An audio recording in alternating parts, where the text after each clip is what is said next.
What's good with the YouTube? You already know this is Big Flacco with a convict's perspective, and I'm gonna smash, dash, and slide on through with a little bit of energy. Please hit the like, subscribe, comment, do all those things to help support this channel, and hit that bell notification for future fire content.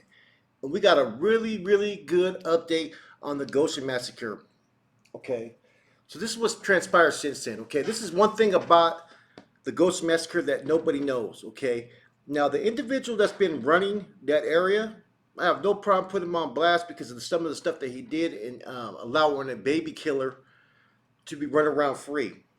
Now, Dray, okay, Dray has been the one who's been running the Goshen Regiment for a long time. A lot of people said he was abusive, power controlling, and whatnot. Now, he's also related to one of the shooters, Nano. Okay, Nano was the one that went away in 2014. Ended up killing, shooting an individual named Victor. Victor, that individual that he shot in 2014, ended up killing himself, I think, in 2020. Now, this is what people don't know about this case, unless you're maybe from the area. You probably heard the rumblings. But D-Ray was pumping it into Nano's head the night before when they were drinking about how he did time. You're gonna let this dude disrespect your family, and pretty much planted that seed. See, there's more to this story that people don't know about the Goshen Massacre.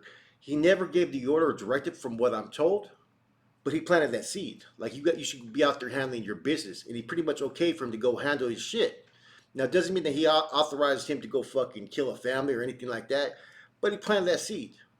Okay, now the whole Goshen video is all on freeze at this time, based upon this incident.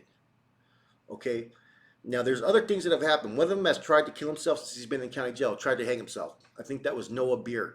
Okay, the youngster.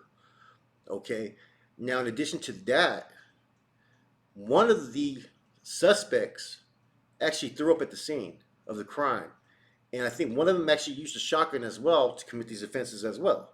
It wasn't just ghost guns or ARs or whatnot, but a shotgun was used as well. So they went in there with a whole lot of different types of firearms and arsenals and went in there and did what they did. Um, Under the presumption of being influenced, I'd say a little bit, just a little bit of influence from D-Ray. I mean, let's just keep it 100, man. Um, when you got the regiment commander that's talking shit, you know what I'm saying, that's planting the seed, and then make it seem like you're not about your action, because a lot of people say Nana was about that action. His whole life he's been like a what you call like an old dog for Menace to Society, from what I heard. Now, in addition to all this, man, that is the main reason why D-Ray wasn't taking action, I heard, and trying to file reports and trying to do all this stuff, and what led to people up there in different prisons being searched.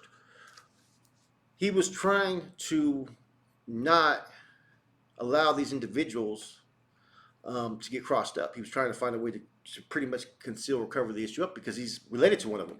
One of them is married to a family member. I forgot which one, but D-Ray and Nana are somehow related. Okay. And like I said, according, they were being housed in different locations, I heard. Allegedly, a sergeant has told other people that they're still in good standings. They're still being acknowledged by certain homeboys in there. So they're pretty much probably being put on freeze. I already know what the end results of that's going to probably be, you know. But a lot of people are placing the blame, you know, a little bit on D-Ray, but it's actually these individuals' fault because no one put the gun in their hand and said, hey, and forced them to pull the trigger. They were influenced. They were kind of felt a certain way, and they went in there to go handle their business. It's a terrible thing, though, because a child was killed, an infant, a baby, 10-month-old, right? There's no honor, there's no respect in that, man. And I haven't heard anything good about this particular RC out there in that area, man. And the reason why I'm putting out the RCs out there is because of this crime. It's a heinous crime. There's no respect in it. There's no integrity, and he had a part in trying to cover it up. There's no respect in that. You know what I mean? None at all. The moment a baby was killed, I got an issue with that, right? So, like I said, there was dope found at the scene, and that probably helped with the DNA confirmation as well as the video footage. Um, but this basically, the night before they were drinking, and based upon the fact that Nana went in 2014 it was pretty much pumped up in his head like you're not going to handle your business, you know, and knowing his past, being about that action, being about that business, he went to course to go take action and found a youngster that was ready to rock with him.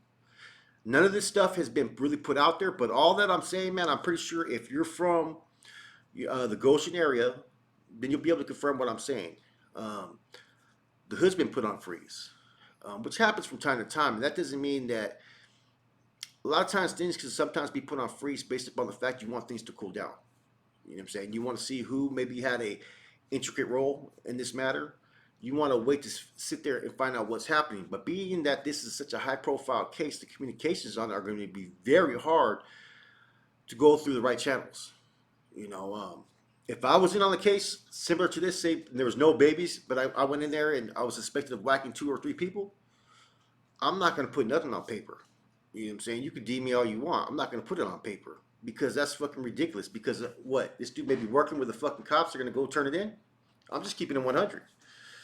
So that was told to me, as well as you know, it's believed that maybe one of them could possibly end up trying to kill himself because they've already attempted. There's one of them that's really having a hard time coping with what they did, and I believe that's Noah Beer from what I was told. He's already tried to kill himself. Um, you know, none of this stuff is being put out there on the news outlets because they've been trying to keep a very close lid on that. And from what I've been told is because there is additional investigations being investigated related to this case. Now, what that is, I don't know. I can sit there and presume or make a hypothesis, but I'm not going to, man. Um, but all this information I'm providing is pretty well, I'm going to consider it very valid because it came from a very valid source that I know. Um, so right now we got to see how everything takes its course, what more information comes out. As you notice, there was another indictment that happened out there in the Fresno County area, mainly Parlier.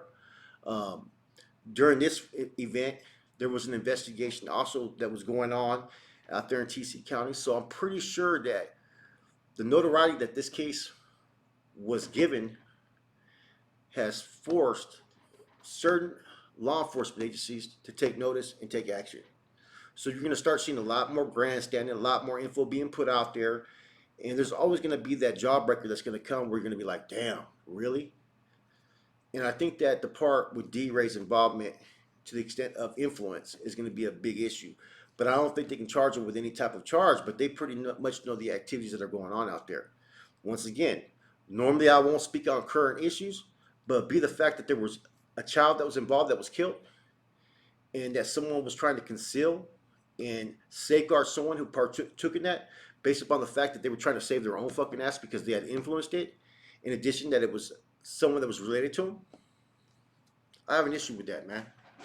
You know, once you become a baby killer or do any type of crime towards an innocent child, man, I don't care if you're a family member of mine. I got no respect. You got to go. Period. I can't accept it. You know, I have no tolerance for such type of charges, man. You know, take action towards all those that run the streets or that lived in that life or committed crimes against whatever organization that you affiliate with or are a member of. By all means, that's the cost of doing business when you live that gang lifestyle. But when you cross that threshold and start to attack innocent people who have nothing to do with it, then it becomes an issue. Because the first thing I'm thinking is, why couldn't they just wait and do this when there was no other family members there? Why couldn't they have waited for this and for that? And like I said, the thing that was interesting was the 2014 case was that the dude that he was actually shooting at or shot, he passed away in 2020. Now it seems like both the Sureños, the one that was not there, that they had as a target as well, it seems like he's locked up and they're not planning to let him out. So there's a lot of stuff going on out there in that county, man, related to this Goshen massacre. And this is the most information I can provide that's different from anything that you've heard so far in the news outlets or on YouTube. You know, there's a lot of things going on in the prison system, right? And there's a lot of things going on out there in the streets. And these type of cases, like I said, they're used as a way to propel into opening certain investigations, requesting money, requesting assistance or resources from other law enforcement agencies, because the feds got money like that. And anytime a child gets killed, it becomes an issue. The feds take notice, and that's what's going on out there, man. So everybody is kind of fucking a little bit paranoid, worried about what they may have did 6, 9 months, 10 years ago, because the feds do a very thorough check of what's going on. You know, they're real good at gathering data and doing analyst work, but the you know true relationships of how these groups operate as far as with people characteristics, sometimes they kind of fall short on that, man. So right now, like I said, man, the Goshen area is really a hot zone. There's a lot going on. Them being put on freeze does not mean that that hood's going to be fucking green lighted. It's due to everybody's safety and security. In other words, they don't want the Goshen hood to be involved in anything that could link the NF based upon this crime. Common sense. You know, certain things are put on freeze for different reasons because you want to figure out the truth. Because maybe there's more to the situation than what even the law enforcement know. But like I said, man, these type of crimes, man, there's nothing that's going to come good of them in the community. It's going to give reason to target certain individuals. It's going to bring heat. Like I said, that's one thing that all these organizations don't want. It's the unwanted attention based upon senseless killings. With that said, it's your boy Flacco, a convict's perspective. Stay tuned, man. There's a couple channels that are going to be dropping some very fire content. I'm going to be posting and sharing their links. One of them is going to be a new channel that some of you guys don't know, but I'm going to post their link, man. And as soon as you see who that individual is, you're going to know that they're a very credible individual. With that said, it's your boy Flacco. I'm gone.